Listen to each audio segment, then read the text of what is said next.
I'm going to talk today about one of my favorite things, which are Angular directives. So directives are a really great thing for building a front-end application because they give us a nice way of organizing our front-end logic into these very modular, smaller components that we can then reuse throughout our app. One problem, though, is it can be kind of tough to integrate directives with the rest of the application and have them play nicely with each other. So there are a few different ways that Angular gives us to handle that challenge, and there are three of them today that I'm going to talk about. The first one is isolate scope, which is something that we're all pretty familiar with. We've all used it, but it's basically a way of controlling what data our directives can access. So why do we want to do that? By default, directives will get access to the entire parent scope of whatever context it's placed inside of, which sounds convenient, and it can be.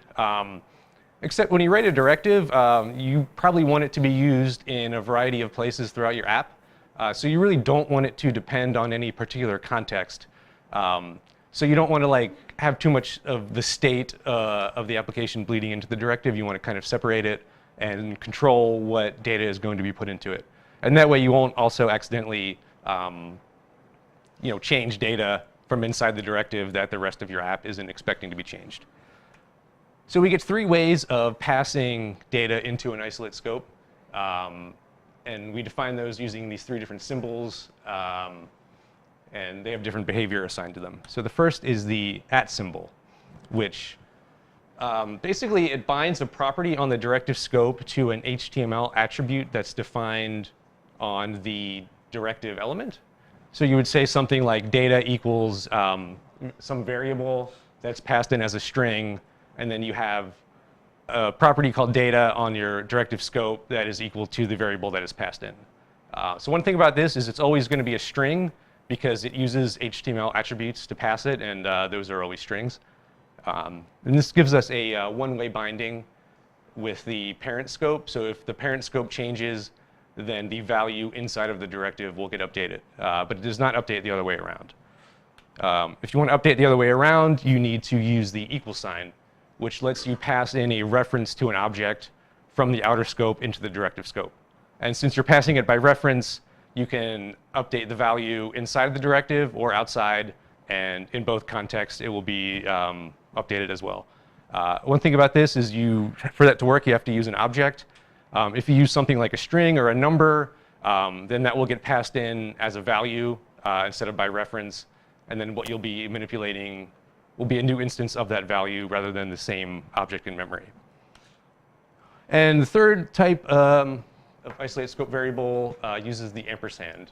And really what this does is it gives the directive scope access to an expression that exists on the outer scope so that you can call a function from inside the directive, but it's in the context of the outer scope. So you're not really passing in the function itself. You're getting a very kind of Angular way of accessing the function from inside the directive. And this is basically like what ngclick does. It gives you a function that you can call from inside a directive, but it's executed outside. So isolate scope gives us a way of passing in data to directives. But what about other content? Like, for example, just generic HTML content. That's where this concept of transclusion comes in. Transclusion is kind of a scary word that's actually not even recognized by spell checker. I think Angular may have made it up, I don't know. But it's complicated how it works, but when you use it, it's usually actually fairly simple. Really what it does is it lets you pass a block of HTML content into a directive template, and so that it can be displayed inside the directive while still getting access to the parent scope. And how it works is you include the content that you want to transclude in between the directive HTML tags, and then you set transclude to be true when you define your directive. And that gives you access to the transclude function, which shows up as the 5th argument in your link function. There's a 4th one that you might not know about, which I'll get to later. And so the transclude function, when that's invoked, it returns the content that is transcluded so that you can access it inside of your link function and manipulate it or append it to the DOM, whatever you have to do. So if all you're doing is taking the content and putting it on the DOM, there's a shortcut you can use, which is the ng transclude directive that's built into Angular. And really, this is a wrapper for running the transclude function and then attaching the content to the DOM. So basically, wherever you put that ng transclude is where your content's going to show up. I built kind of a small example of this. So my team for Capstone has been working with some libraries for showing slideshows inside of Angular. And this turns out to be a pretty good use case for transclusion. Because basically what you have is a slide directive that defines some kind of behavior. But the actual content of that directive can be anything. It can be any HTML. So transclusion is a really good way of just passing generic HTML content into a directive. So I built a very simple version of how this works. Here's some of the code. I cut some of it out. But essentially what I'm doing is I define a slide directive that uses transclusion. And there's a slide template that uses the ng transclude directive. And then inside the link, I am also attaching the content with the transclude function. So as you can see, this is what it looks like. And the content shows up twice because I'm accessing it both ways. Now, the last thing I want to talk about is the require option that Angular gives us, which is really a way of making directives that can communicate with each other. So you might be aware a directive can take a controller function in addition to a link function. We usually just use link because a link function can do anything the controller can do. There is kind of one difference. Link doesn't really give you a way of sharing functionality between different directives. So that's where require comes in. When you use require, essentially, usually what you do is you define a parent directive that has a controller that exposes some kind of interface that you want your directives to interact with. And then you can use your child directives to require the outer directive, and then you get access to the same controller. And when you do this, you get access to the same instance of the controller, which I'll demonstrate in a little bit.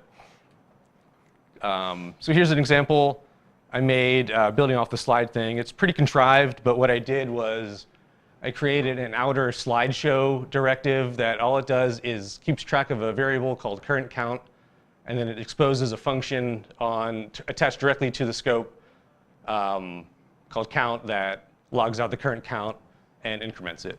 So I have this example up here. And so as you can see, each of these directives is accessing the same instance of the controller. It's touching the same data and the same function and everything. So a quick note about the require syntax. You can tell Angular where to look for the directive that you are requiring. You can either look for it in the same element or in the parent elements or both. You can use a question mark to specify that it's an optional requirement. It's kind of a paradox, I guess. So if there's no question mark and it doesn't find the requirement, it will throw an error and crash your app. And you can also give it an array of directives. And in that case, your link function will get an array of controllers. Oh, and by the way, that's the fourth argument that gets passed to link is the controller that you're requiring. So I made a somewhat less contrived example of the slideshow thing that here I'm using two different slideshow instances, and in this case, the slideshow just exposes some functionality for switching between slides. What I wanted to demonstrate is that the inner directive is going to look for the slideshow on a parent element. And so in this case, each slideshow directive has its own instance of its controller. So when I go to my example, these are two different slideshow directives with a different controller instance. And that's why you can move through them independently without interfering with each other. So, and that is all I have. Thank you.